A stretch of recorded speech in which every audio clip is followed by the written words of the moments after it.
There is a version of financial responsibility that looks exactly right from the outside and quietly destroys you from the inside. You pay your bills on time, you never miss a payment, you keep your account from going negative most months, you work hard enough that the number in your bank account feels earned, and yet at the end of every cycle, something resets. The balance drops, the calendar flips, and you start again from roughly the same place you started last time. Most people, when they notice this pattern, assume the problem is discipline.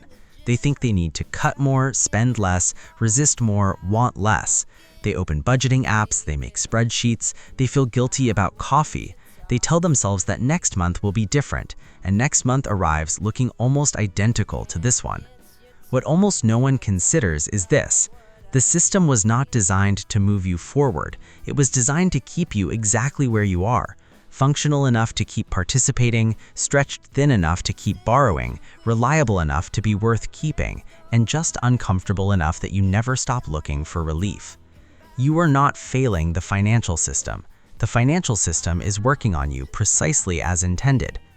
Picture a Thursday evening in a mid-sized apartment, the kind of apartment that is clean, reasonably furnished, not impressive, not embarrassing. A person sitting at a table with a laptop open, a half-eaten dinner pushed to one side, a phone face up nearby. They are not in crisis, nothing dramatic is happening. They are doing what they do most Thursday evenings around this time of month. They are checking their bank account.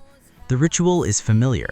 Log in, wait a half second while the numbers load, then that quiet, involuntary calculation that happens before any conscious thought arrives.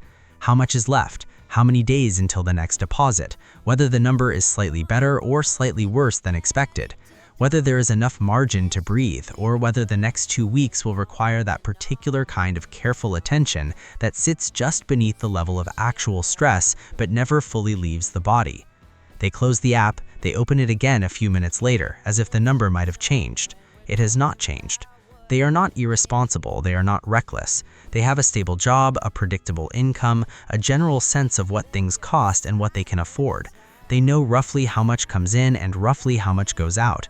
And yet this moment, this specific ritual of checking and calculating and quietly recalibrating happens with almost mechanical regularity. Same week of the month, same table, same feeling sitting behind the eyes that is not quite anxiety but is not quite calm. What they do not know, what almost no one in their position is ever told directly, is that this ritual is not just a personal habit, it is a behavior pattern that an entire industry has studied, modeled, predicted, and quietly built its revenue structure around. The paycheck-to-paycheck cycle is not a failure mode that the banking system tolerates. It is in many ways the most productive condition a bank can maintain in a customer. Here is the behavior. You deposit your paycheck, you pay what is urgent, and within a week or two, the balance has settled into that familiar low zone where you are technically fine but mentally aware of every purchase. Now, here is the need underneath that behavior. Not the need for more money, though that is real. The deeper need is for relief, for that brief moment every 2 weeks when the balance resets upward and the pressure temporarily lifts. That moment when the number goes from tight to workable, even if only for a few days. That exhale. That small window of possibility that opens before the next cycle of obligations begins. That moment of relief is a product. It has been studied, it has been mapped onto reward cycle research, it has been identified as one of the most reliable emotional triggers in consumer financial behavior, and the system that delivers it also profits from everything that fills the space between one moment of relief and the next. Think about what that space contains. It contains the overdraft that happened because the timing was slightly off. It contains the cash advance taken because waiting 2 more weeks was not an option. It contains the credit card balance that grew by $300 this month because the margin was not quite enough. It contains the subscription to the service that was supposed to save money in the long run, but mostly just became another fixed cost. It contains the minimum payment made with confidence because the full balance feels too large to address directly. Every one of those things costs money. Every one of those costs flow toward the same institutions that hold the account, issue the card, extend the credit, and process the payment. The person at the table is not being exploited in any dramatic sense. No one is forcing their hand. No one is being deceptive in a way that could be pointed to and prosecuted. The system simply understands that a person who lives near the edge of their income, who experiences relief as a recurring emotion rather than a baseline condition, who has learned to manage discomfort rather than eliminate it, is a customer who will keep using financial products indefinitely. Not because they want to, because the structure of their financial life makes it nearly impossible not to. The modern banking industry does not primarily make money from wealthy customers. Wealthy customers hold large deposits, which are useful, but they do not carry revolving balances. They do not pay overdraft fees. They do not take out high-interest personal loans to cover gaps between income and expense. The most profitable retail banking customer across most product categories is the one who earns enough to have accounts but not enough to have options. The one who has a credit score good enough to be approved for credit products but not strong enough to negotiate better terms. The one who pays on time not because they have surplus, but because they can't afford the consequences of not paying. This customer profile has a name inside the industry. It is sometimes called the mass market, sometimes the middle tier, sometimes it is simply referred to as the core customer base. The language varies, the financial reality it describes does not.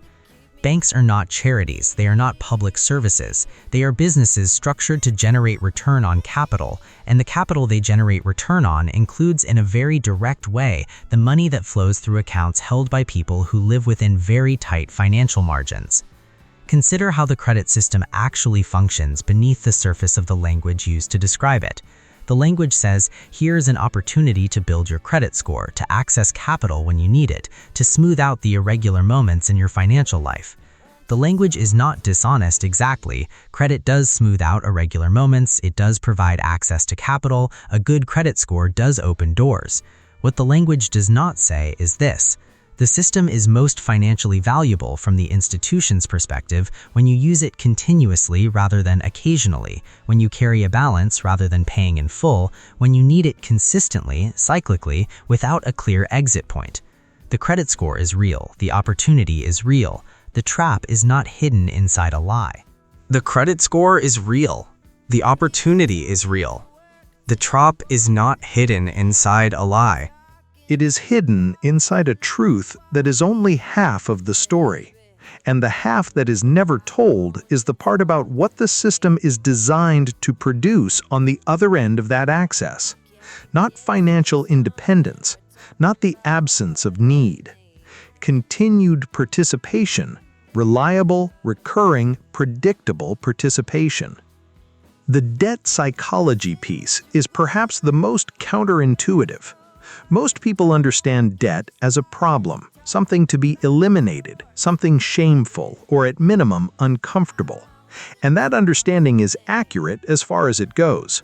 But what is less understood is the way the industry has come to rely on the specific psychological relationship most people have with debt. When debt feels manageable, people service it indefinitely. They make minimum payments. They do not aggressively pay it down because there are always more immediate demands.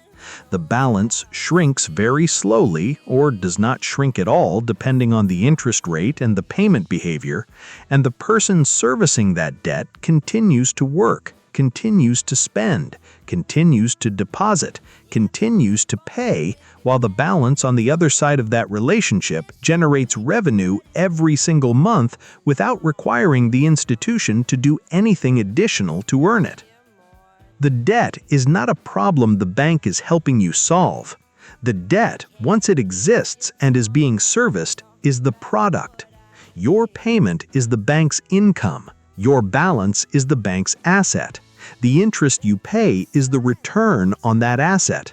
And the financial anxiety that makes you a reliable payer rather than a defaulter is the psychological mechanism that keeps the system running.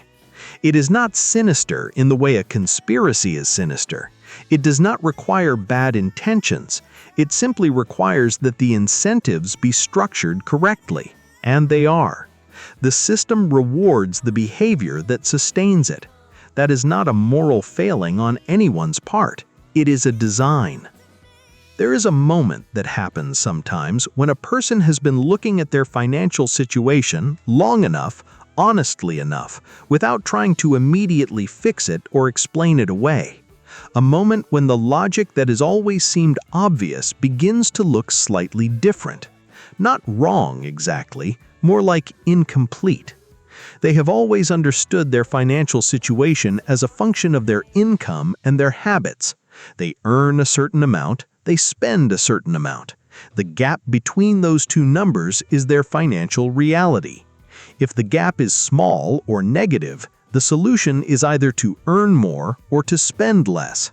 This is the model. This is the entire framework most people operate inside without ever questioning whether the framework itself might be missing something. What the framework misses is the third variable. Not income, not spending, the cost of the system through which income and spending move. Every paycheck passes through an institution before it reaches you. That institution takes a small fee or earns a small spread or benefits in some indirect way from the transaction. Every purchase you make moves through a payment system that charges the merchant who folds that cost into the price you pay. Every time your balance drops below a certain threshold, certain fee structures become active that would not be active if you held more. Every time you access credit, the terms you receive are calibrated not to what is fair in some abstract sense, but to what the institution has calculated you will accept given your options. None of this is secret. All of it is disclosed, technically, in the documents you signed when you opened your account or applied for your card. But disclosed in the way that makes compliance possible without actually creating understanding. The information exists, the comprehension was never the point. And so you move through your financial life inside a system that touches every transaction, every balance, every moment of surplus or deficit. And the system is largely invisible to you, not because it is hidden, but because it has been present for so long that it has become indistinguishable from the background. This is the moment, not of outrage, not of revelation in the dramatic sense, just the slightly different way of looking. The bank that holds your checking account earns money on the float of your deposits. The credit card that gives you points earns a merchant fee on every transaction and potentially interest if you carry a balance. The loan that gave you access to the car or the education or the emergency fund generates revenue every month you make a payment. The overdraft protection that saved you from embarrassment once cost you more than the thing you bought it with. None of these things are wrong. None of them are being presented here as things that should not exist. They are simply the architecture of the financial environment you live inside.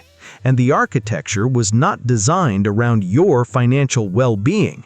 It was designed around the financial well-being of the institutions that built it.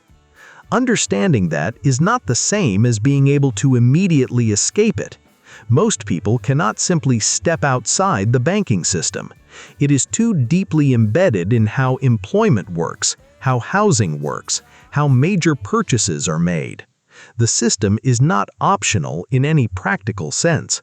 But there is something that changes when you can see it clearly. Not your income, not your habits, at least not immediately. What changes is the relationship between your emotions and your financial decisions. Most people make financial decisions from inside a particular emotional state. The anxiety of a low balance, the relief of a payday, the guilt of an unplanned purchase, the hope attached to a new credit product, the shame of a debt that has grown larger than expected. These are not irrational emotions. They are completely understandable responses to real conditions.